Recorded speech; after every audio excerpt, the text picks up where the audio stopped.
Dans une petite ferme, vivait une charmante famille de canards.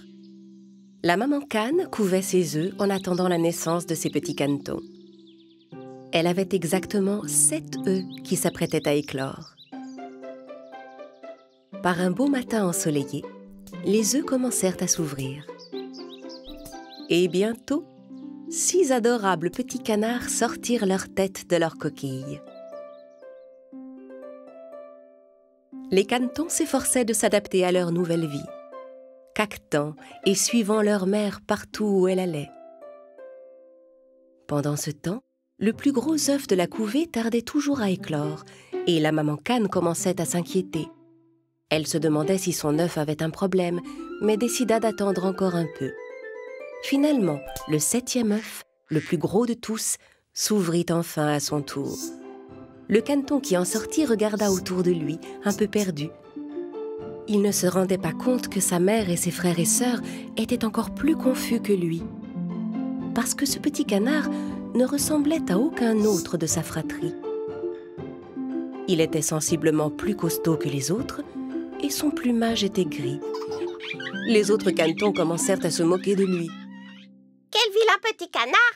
Tu ne nous ressembles pas du tout !»« Je ne comprends pas.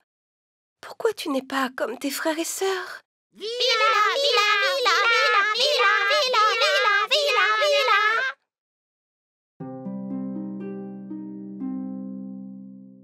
Le temps passa et tous les canetons grandissaient. Mais le vilain petit canard était bien plus grand que les autres et son plumage était toujours gris. « Tu grandis tellement vite. Comment se fait-il que tu sois si différent ?»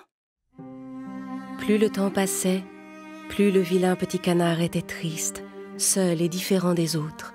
Aucun de ses frères et sœurs ne voulait jouer avec lui. « On ne peut pas jouer avec toi. Tu es beaucoup trop laid. » Tous les autres animaux de la ferme se moquaient de lui.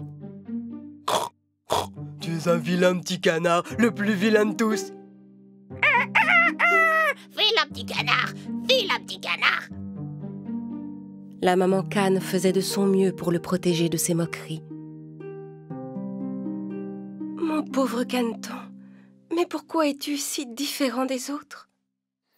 À mesure que les jours passaient, le pauvre petit canard se sentait de plus en plus malheureux. Toutes les nuits, il pleurait en silence et se disait que jamais personne ne voudrait de lui. Pourquoi est-ce que je suis si laid? Pourquoi je ne suis pas jolie comme tous mes frères et sœurs?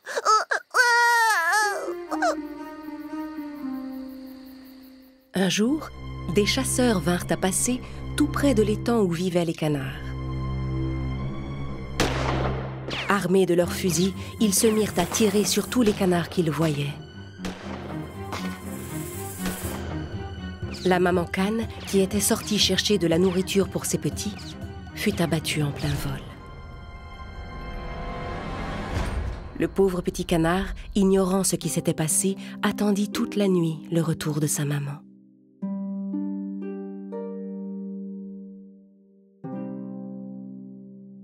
Le pauvre petit ne savait plus quoi faire. Il alla trouver le chien de la ferme, mais celui-ci le chassa. « Va-t'en! Je ne veux pas qu'on me voie parler à un canard, aussi laid que toi !» Dépité, il alla voir la poule, mais la poule aussi se moqua de lui. « Même moi, je suis plus jolie que toi. » Le vilain petit canard était si triste. « Personne ne veut de moi ici. Si ma maman ne revient pas, je n'ai aucune raison de rester un jour de plus dans cette ferme. »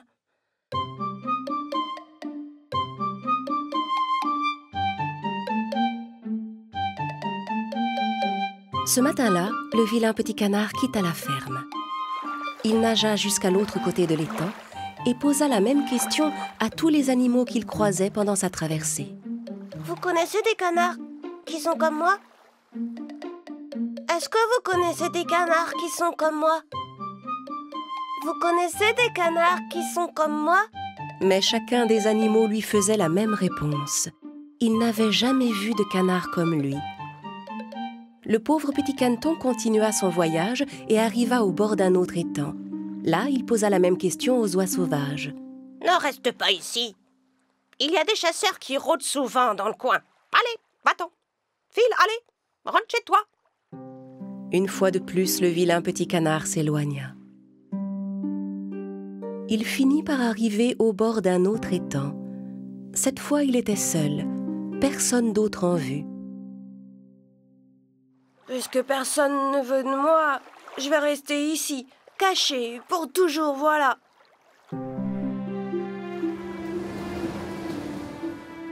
Il avait beau être tout seul, le vilain petit canard menait sur son étang une vie heureuse.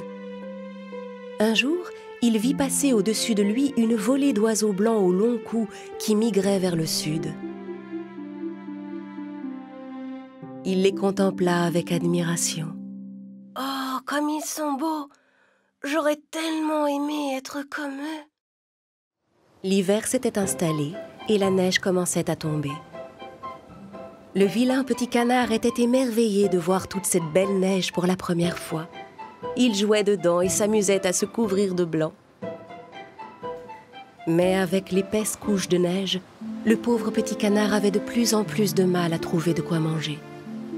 Il fut obligé de partir à la recherche de nourriture. Il avait froid et était épuisé. C'est alors qu'un fermier vint à sa rencontre. Peiné de le voir si gelé, le fermier le couvrit avec sa veste et l'emmena avec lui. « Oh, pauvre petit animal, tu grelottes, tu as l'air complètement gelé. Je vais te ramener chez moi et je vais bien m'occuper de toi jusqu'à ce que tu reprennes des forces. »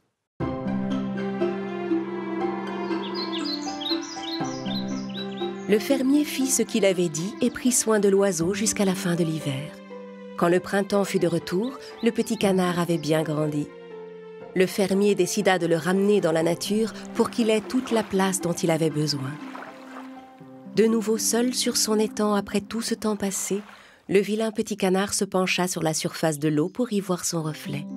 Il fut stupéfait de ce qu'il vit. Au début, il eut même du mal à se reconnaître et croyait qu'il s'agissait de quelqu'un d'autre qui se tenait derrière lui. Alors il remua ses ailes et vit que son reflet faisait la même chose que lui. Il allongea son cou et le reflet dans l'eau continuait de copier ses mouvements. Il dut bien se rendre à l'évidence, ce magnifique oiseau n'était autre que lui-même. Comme j'ai changé, je suis devenue comme les oiseaux que j'avais vus passer.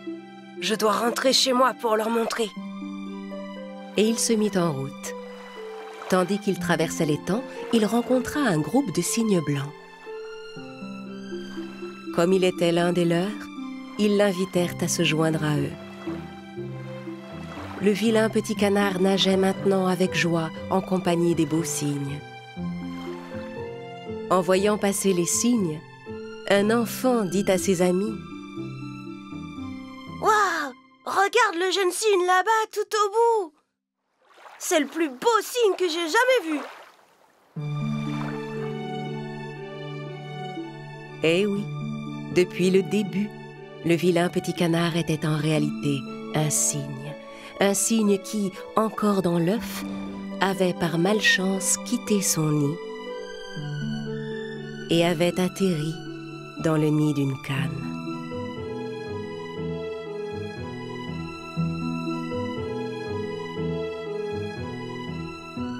Mais il avait enfin retrouvé sa vraie famille et pourrait désormais vivre heureux pour toujours.